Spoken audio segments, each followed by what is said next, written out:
வணக்கம். பரப்பளவு கொள்ளளவில் டே 1 பார்த்துட்டோம். டே 2ல் 25 மேக்ஸு, டே 1ல் 25 மேக்ஸு, டே 2ல் 25 மேக்ஸு, இன்றைக்கி டே 3 அதில் 25 மேக்ஸ். டெய்லியும் உங்களோட பயிற்சி இப்படி, அதாவது ஒரு வாரம் இது கிட்டத்தட்ட இங்கே டைம் அண்ட் ஒர்க்லேருந்து ஸ்டார்ட் பண்ணோம். திருப்பி இங்கேருந்து ஸ்டார்ட் பண்ணி திருப்பி இங்கே வந்து பரப்பளவு கொள்ளளவோட இன்றைக்கி ஃபைனல் டே மாத்திரம் இந்த ஃபைனல் டே வீக். இந்த இறுதி வாரத்தில் இன்றைக்கி பரப்பளவு கொள்ளளவு முடிச்சுட்டு திருப்பியும் டைம் அண்ட் ஒர்க்லேருந்து ஸ்டார்ட் ஆகும். அதாவது வாரத்தில் 125 கணக்கு பயிற்சி எடுக்கிற இந்த பயிற்சி இது செகண்ட் இது வந்துடும். இப்போ கிட்டத்தட்ட ஒன்றுக்குமே நான் முன்னாடி சொல்லியிருந்த மாதிரி தான் 250 கணக்கு ஒரு தலைப்புலையுமே. இப்போ சுருக்குதல்னால் சுருக்குதலில் 250 கணக்குக்கு மேலேயே போட்டிருப்பீங்க. ப்ரெசன்டேஷனில் அதே மாதிரி போட்டிங்க அப்படின்னாக்கா இந்த கணக்கில் வந்து 25 மார்க் எடுக்கிறது மிகவும் எளிமையான ஒன்றா இருக்கும். தமிழில் அதே மாதிரி பார்த்துட்டு வரோம். பார்க்காதவங்க அந்த வீடியோவில் பார்த்து பயன்பட்டுருக்குங்க. இந்த நான் இப்போ போடுற வீடியோவில் இருந்தால் உங்களுக்கு கொஸ்டின் சனிக்கிழமை டெஸ்ட்டுக்கு வரும், அதையும் பார்த்துக்கணும். இப்போது பரப்பளவு கொள்ளளவு கணக்கு 2 நாளாக பார்த்தோம். இன்றைக்கி என்ன பார்க்க போகிறோம் அப்படின்னோம்னா பரப்பளவு அப்புறம் கொள்ளளவு கணக்கு 2 நாளாக பார்த்துட்டோம். இப்போது பரப்பளவு கணக்கில் 10, கொள்ளளவு கணக்கில் 15 பார்ப்போம். மூளை விட்டங்கள் 6 மற்றும் 8 கொண்ட சாய் சதுரத்தின் பரப்பளவு என்ன அப்படின்னா, சாய் சதுரத்தின் பரப்பளவு கணக்கில் ஆஃப் d1 இன்ட்டு d2 இதுதான் ஃபார்முலா எப்போயுமே நீங்கள் தெரிஞ்சிருக்கணும். அப்போது ஆஃப் d1 இன்ட்டு d2 24 தான் 24 சென்டிமீட்டர் ஸ்கொயர்ட் அப்படிங்கிறதா இது கூட ஆன்சர். எளிமையான கணக்கு. சாய் சதுரத்தின் பரப்பளவு ஃபார்முலா தெரிஞ்சிருந்தால் போதும், பெருக்க தெரிஞ்சிருந்தால் போதும், பெருக்கிடலாம். அதுக்கடுத்து பாருங்கள், ஒரு இணைகரத்தின் எது தவறான கூற்று அப்படின்னு சொல்லி கேட்டிருக்காங்க. சம்டைம்ஸ் இந்த தியரி கூட படிச்சுக்கணும். 9th புக்கில் இருக்குது இந்த தியரி, படிச்சுக்கோங்க. எதிரெதிர் பக்கங்கள் இணையாக இருக்கும் அப்படின்னு சொல்லி பார்த்தோம்னா அது இணைகரம் இப்படி தான் இருக்கும். இது எதிரெதிர் பக்கங்கள் இணையாக இருக்கும் அப்படின்னு சொல்லி கொடுத்துருக்காங்க. எதிரெதிர் கோணங்கள் பக்கங்களுக்கும் சமமாக இருக்கும். எதிரெதிர் கோணங்கள்னால் இங்கே இருக்க கோணமும் சமமாக தான் இருக்கும் அப்படின்னு சொல்லியிருக்காங்க. அதுவும் கரெக்டு தான். மூளை விட்டங்கள் நீளத்துக்கு சமமாக இருக்கும் அப்படின்னு சொல்லியிருக்காங்க. இது வந்து தவறான கூற்று. மூளை விட்டங்கள் ஒன்றொன்று இரு சமக்கூறிடும் அப்படின்னு சொல்லியிருக்காங்க. இந்த இரு சமக்கூறிடும் அப்படிங்கிறது இது கரெக்டு தான். பட் இந்த சி ஆன்சர் தான் தப்பு. சம்டைம்ஸ் தியரியும் கேட்டு விட்டுறாங்க. எல்சிஎம் ஹெச்சிஎஃப்லேயே தியரி கேட்டிருக்காங்க. அதனால் கொஞ்சம் புக்கை பார்த்துட்டிங்க, பள்ளிப்பாட புத்தகத்தில் இருக்கிறத இது 9th புக்கில் இருக்குது, பார்த்துட்டிங்கன்னா ஈஸியாக இருக்கும். அதுக்கடுத்து பார்த்தீங்கன்னாக்கா இதுவும் ஆரம் கேட்டிருக்காங்க. வில்லின் நீளம் கொடுத்துருக்காங்க. வில்லின் நீளம் L 27.5 கொடுத்துருக்காங்க. அதோட பரப்பளவு கொடுத்துருக்காங்க 675 சதுர சென்டிமீட்டர் கொண்ட வட்டக்கோண பகுதியின் ஆரம் கான் அப்படின்னு சொல்லி கொடுத்துருக்காங்க. வட்டக்கோண பகுதியில் டீட்டா கொடுக்கலை அப்படின்னா பரப்பளவு என்னது? LR/2. இதுதான் வந்து வட்டக்கோண பகுதியோட பரப்பளவு. இந்த ஃபார்முலா தெரிஞ்சிருந்தீங்கன்னா தான் உங்களுக்கு அதோட ஆரம் கண்டுபிடிக்க முடியும். சரிங்களா? சரி, ஓகே. இப்போது LR/2 கொடுத்துருக்காங்க 6, 1, 8, 7, 5ன்னு. இப்போது என்ன கண்டுபிடிக்கணும் அப்படின்னு சொல்லி பார்த்தோம் அப்படின்னோம்னா R கண்டுபிடிக்கணும். L கொடுத்துருக்குறாங்க. அப்போது இந்த L 27.5 இன்ட்டு 6/2 = 6, 1, 8.75 கொடுத்துருக்குறாங்க. இதைய அப்போது R வச்சுக்கிட்டோம் அப்படின்னோம்னா 2 மேலே போயிடும், 27.5 கீழே வந்துடும். இதைய சிம்பிளிஃபை பண்ணிங்க அப்படின்னா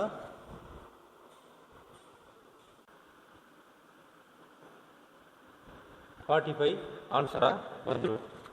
இதுக்கு ஒன்றுக்கும் ஃபார்முலா தெரிஞ்சு வச்சுக்கிட்டு இருந்தீங்கன்னா நல்லாயிருக்கும். அதாவது வட்டக்கோண பகுதி இது எதுக்காக இந்த மாதிரி கணக்கு இந்த வாரம் கொடுத்துருக்கேன் அப்படின்னா, எல்லாமே நீங்கள் என்ன பார்க்குறீங்க, வால்யூம் எல்லாம் கணக்கை நல்லபடியாக பார்த்தாச்சு. இப்போ இருக்கிறது வந்து இந்த பரப்பளவும் ஆல்ரெடி இது பூராவே TNPSC கொஸ்டின் தான்.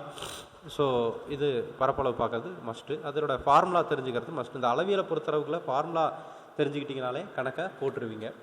21 சென்டிமீட்டர் ஆரமுள்ள கால்வட்ட பகுதியின் சுற்றளவை கான் அப்படின்னு சொல்லியிருக்காங்க. 21 வட்ட பகுதியோட கால்வட்டம் அப்படின்னா ஆரம் வந்து கொடுத்துருக்காங்க. கால்வட்டம்னா எப்படி இருக்கும்?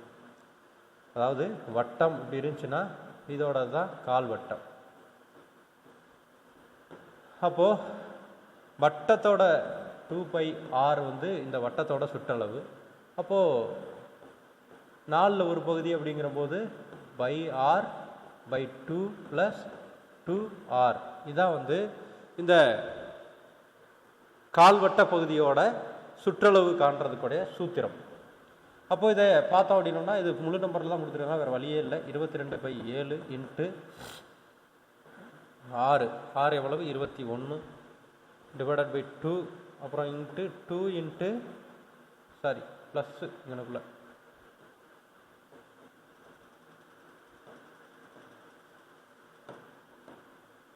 Plus 2 into R. இப்போது பார்த்தோம் அப்படின்னோம்னா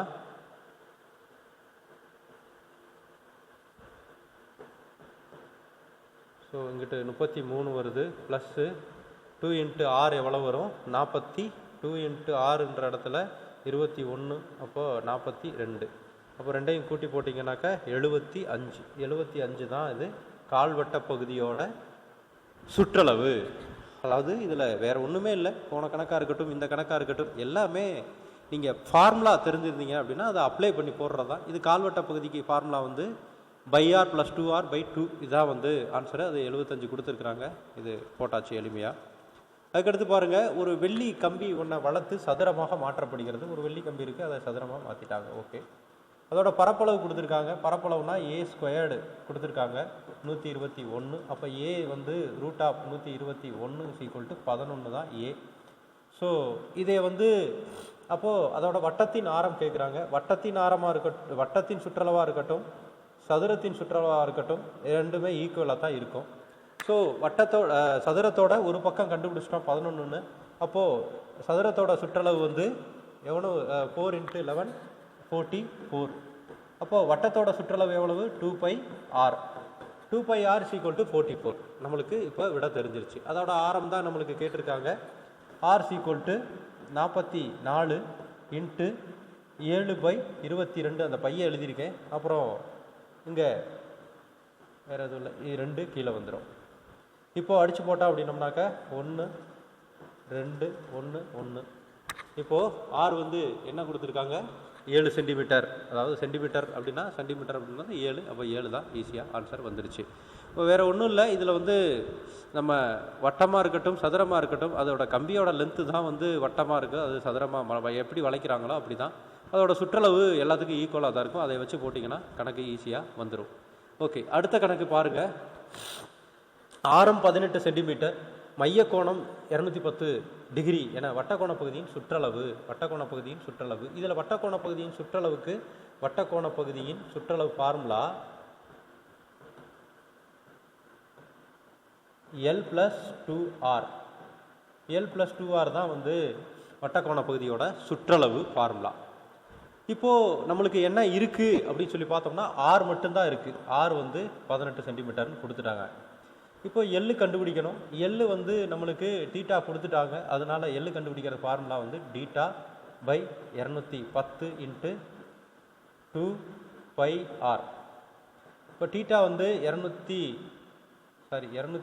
மேலே இருக்கணும். இது 360. 360 இன்ட்டு 2 × 22/7 இன்ட்டு r எவ்வளோ 18. இப்போது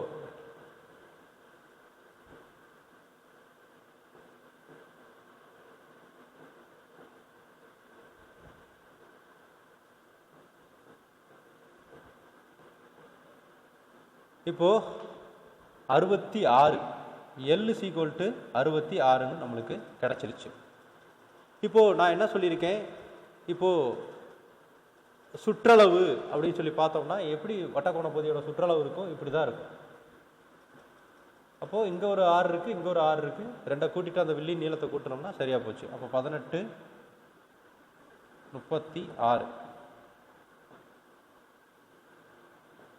அப்போது 102 தான் அந்த ஆன்சர். அந்த ஆன்சரில் ஆப்ஷனில் இருக்குது. ஸோ இதுதான் ஆன்சர். ஒரு பாருங்கள், அடுத்த கணக்கு பாருங்கள். ஒரு மகிழ்வுந்து சக்கரம் 66 மீட்டர் தொலைவை கடக்க 20 சுற்றுக்கள் சுற்றினால் சக்கரத்தின் விட்டம் கேட்டிருக்காங்க. மகிழ்வுந்து அப்படின்றது ரவுண்டாக தான் இருக்கும். அப்போது இதை ரவுண்டுன்னு வச்சுக்கோங்க. ரவுண்டாக இருக்கும். இப்படி தான் சக்கரம். இது வந்து 20 சுற்றுது அப்படின்னா 20 அதோட சுற்றளவை சுற்றி இருக்குது. அப்போது 2π ஆரை சுற்றி இருக்குது. எவ்வளவு தூரம் கடந்திருக்குன்னா 66 மீட்டரை கடந்திருக்கு. இதுதான் வந்து கணக்கில் கொடுத்துருக்க விஷயம். இதை வச்சு நம்ம என்ன கண்டுபிடிக்கணும் அப்படின்னு சொல்கிறாங்க, விட்டம் கேட்குறாங்க. நம்ம ஆரம் கண்டுபிடிப்போம், அதுக்கடுத்து 2ஆல் மல்டிப்ளை பண்ணிட்டோம்னா விட்டம் கிடச்சிரும். அப்போது நம்மளுக்கு ஆரை மட்டும் இங்கிட்ட வச்சுக்கலாம், மற்றதை அங்கிட்டு கொண்டு போயிடலாம். 66 7/22, அதுக்கடுத்து 2 கீழே வந்துடும், 20 கீழே வந்துடும். இப்போது அடித்து போட்டோம் அப்படின்னோம்னா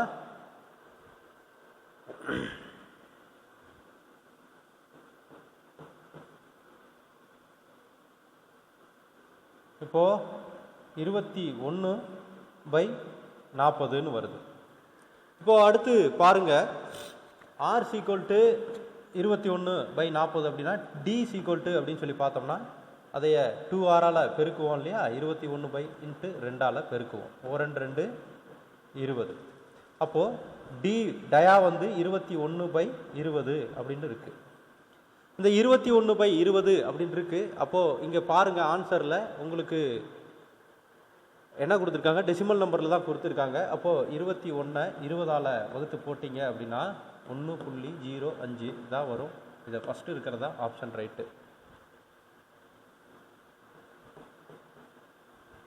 ஓகே, அவ்வளோதான். இது வேறு ஒன்றும் சிம்பிளான கணக்கு தான். இந்த மாதிரி கணக்குகள் கேட்டாலும் கூட நீங்கள் போடணும் அப்படின்ற ஒரு இதில் தான் நம்ம போடுறது. 14 சென்டிமீட்டர் ஆரமுள்ள அரைவட்டத்தின் சுற்றளவு பரப்பளவு முறையே அப்படின்னு சொல்லி கேட்டிருக்காங்க.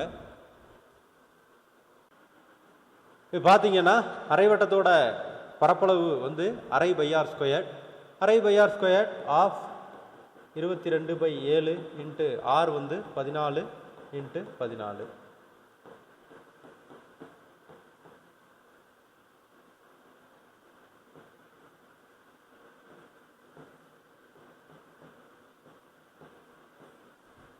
முந்நூற்றி எட்டு அப்படிங்கிறது வந்து பரப்பளவு. அப்போ இது வராது, இது ரெண்டுக்குள்ளே தான் ஆப்ஷனு. அதுக்கடுத்து அரைவட்டத்தின் சுற்றளவு என்னது, பை இன்ட்டு ஆர் தான். ஏன்னா அரைவட்டம் அப்படின்னா கேன்சல் ஆயிரும், பை ஆர். அப்போது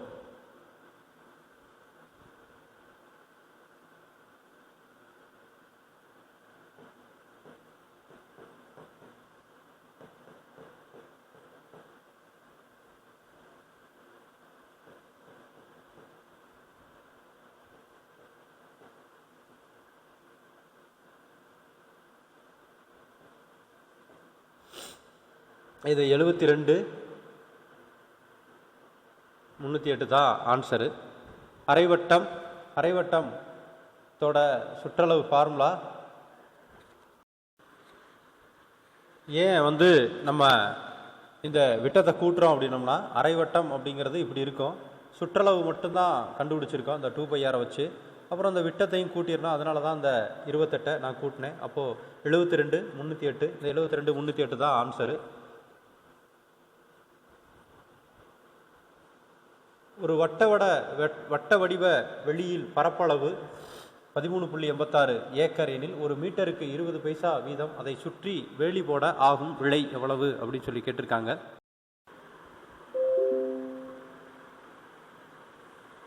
வட்ட வடிவ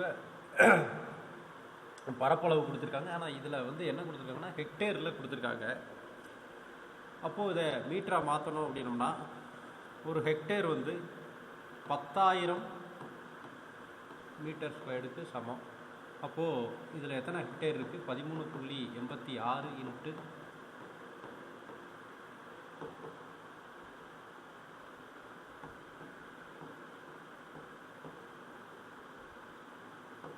மீட்டர் ஸ்கொயர் அப்படின்ட்டு கண்டுபிடிச்சாச்சு.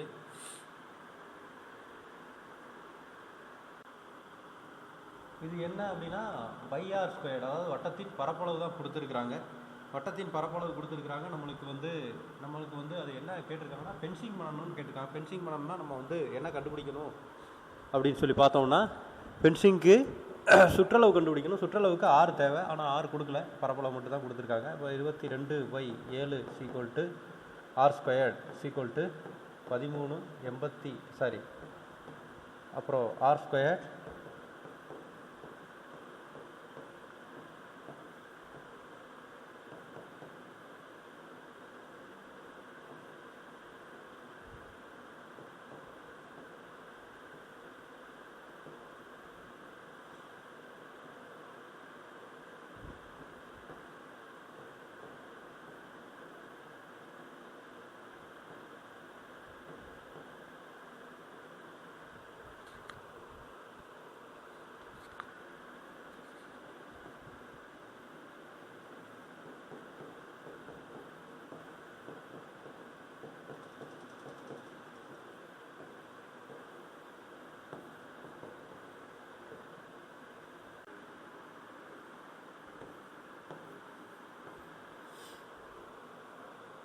இப்போ நம்மளுக்கு ரேடியஸ் கிடச்சிருச்சு, அதாவது 210 சொல்லிட்டு அதை r² கண்டுபிடிச்ச உடனே இப்போது 2πr நம்மளுக்கு கண்டுபிடிக்கணும். அதாவது 2πr கண்டுபிடிச்சா தான் ஒரு மீட்டருக்கு வந்து 20 காசு அப்படின்னு சொல்லி கண்டுபிடிக்க முடியும். இப்போது ஆர் நம்மளுக்கு கிடச்சாச்சு.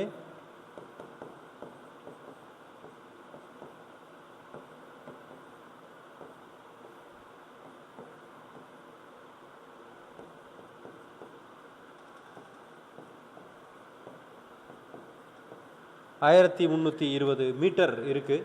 1320 மீட்டர் தான் அதோட சுற்றளவு. ஒரு மீட்டருக்கு வந்து 20 காசு ஆகுது, 20 பைசா ஆகுது. அப்போ 1320 இன்ட்டு 20 பைசா எவ்வளோ ஆகும் அப்படின்னு சொல்லி பார்த்தோம்னா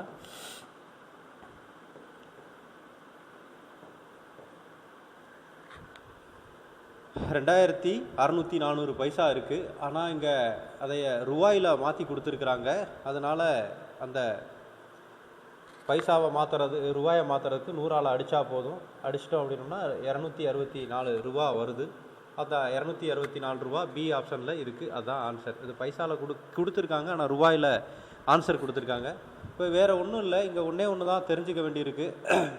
சாரி, அதாவது ஒரு வட்ட வடிவ வெளியில் பரப்பளவு கொடுத்துருக்காங்க, ஹெக்டேரில் கொடுத்துருக்காங்க. அந்த ஹெக்டேரில் கொடுத்துருக்காங்க. இன்னும் ஒரு மீட்டருக்கு 20 பைசா அப்படின்னா வேலி போடுறதுக்கு எவ்வளோ அப்படின்னு சொல்லிட்டு நம்ம வந்து ஒரு ஹெக்டேர் வந்து 10,000 மீட்டர் ஸ்கொயருக்கு சமம். அப்போ 13.86 ஹெக்டேர் எவ்வளோவுக்கு சமம் அப்படின்னு சொன்னால் 1,38,600 மீட்டர் ஸ்கொயருக்கு சமம். இது என்ன கொடுத்துருக்காங்க அப்படின்னா பைஆர் ஸ்கொயர் கொடுத்துருக்காங்க. நம்மளுக்கு அதாவது அதோட சுற்றளவு கண்டுபிடிக்கிறதுக்கு ஆறு தேவை. அதனால் ஆறை இதை வச்சு 6 கண்டுபிடிச்சோம். இதை வச்சு 6 எவ்வளோ கண்டுபிடிச்சோன்னா 210 கண்டுபிடிச்சோம். அப்போ சுற்றளவு கண்டுபிடிச்சலாம் 2πr. 2πr எவ்வளோ வந்துச்சுன்னா 1320 மீட்டர் வந்துச்சு. ஒரு மீட்டருக்கு 20 பைசானா 1320 மீட்டருக்கு எத்தனை பைசான்னு கண்டுபிடிச்சோம்? 26,400 பைசா. அதை ரூபாயில் கன்வெர்ட் பண்ணால் அதுதான் ஆன்சர். எளிமையான கணக்கு தான், ஈஸியாக நீங்கள் என்ன பண்ணிடலாம், போட்டுடலாம். அதுக்கடுத்து பாருங்கள், ஒரு திண்மை. இது வந்து இது வரைக்கும் பரப்பளவு சுற்றளவு கணக்கு பார்த்தோம், 10 கணக்கு. நேற்று முந்தானத்தும் பரப்பளவு சுற்றளவு கணக்கு கம்மியாக தான் பார்த்தோம். அதனால் இந்த 10 கணக்கு, அது 15 கணக்கு உங்களோட தேர்வுலையும் கூட, இந்த சனிக்கிழமை தேர்வுலையும் கூட பரப்பளவு பாதி கணக்கு சுற்றளவு பாதி கணக்கு அப்படி தான் வரும். இந்த கணக்கு பாருங்கள், ஒரு திண்ம அரைக்கோளத்தின் கன அளவு கொடுத்துருக்காங்க. 3/2 பங்கு கன அளவு உள்ள மற்றொரு அரைக்கோளம் இதிலிருந்து செதுக்கப்படுமானால் புதிய அரைக்கோளத்தின் ஆரம் என்ன அப்படின்னு சொல்லி கேட்டிருக்காங்க. இதில் ஒரு அரைக்கோளம் கொடுத்துருக்குறாங்க, அரைக்கோளத்தோட கன அளவு கொடுத்துருக்குறாங்க. இந்த அரைக்கோளத்தோட கன அளவு எவ்வளவு அப்படின்னா 29106 கொடுத்துருக்குறாங்க.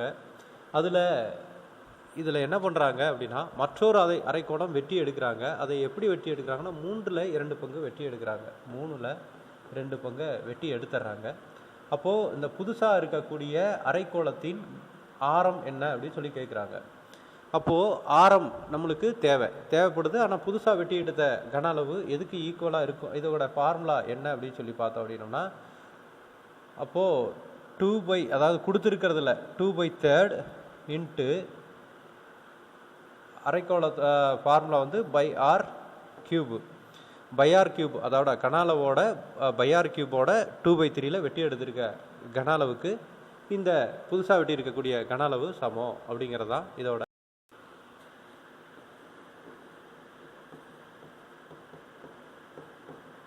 அப்படின்ட்டு அர்த்தம். இதில் இப்போது நம்மளுக்கு ஆர் மட்டும்தான் தேவை. r³ அப்படின்னு எடுத்தோம் அப்படின்னோம்னா இங்கே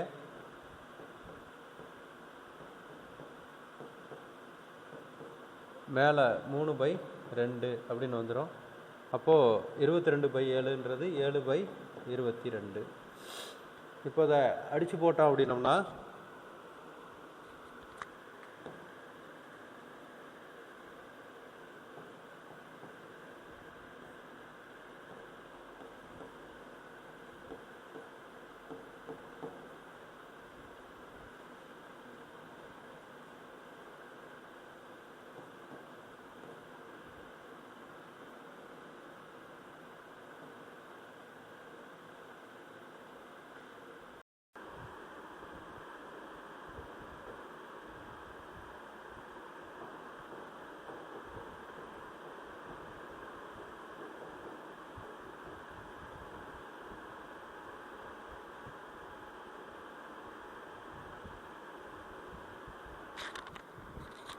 ஸோ இதுதான் விட.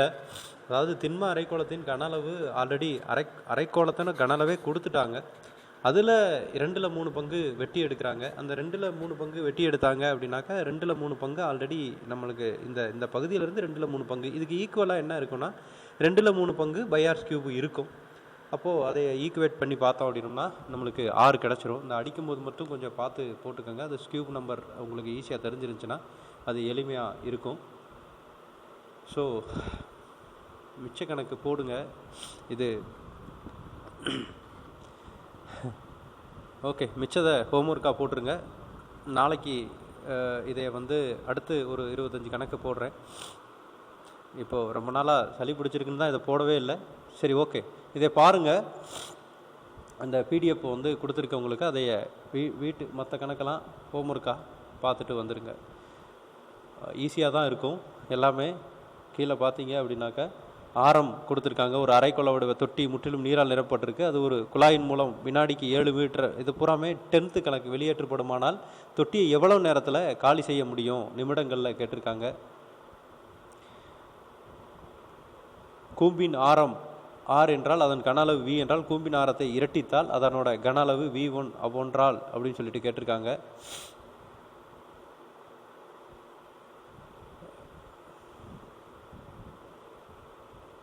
மிச்ச கணக்கை ஹோம்ஒர்க்காக நீங்கள் போட்டுட்டு வாங்க. ஒரு 10 கணக்கு போட்டிருப்போம் அப்படின்னு நினைக்கிறேன். Okay, thank you.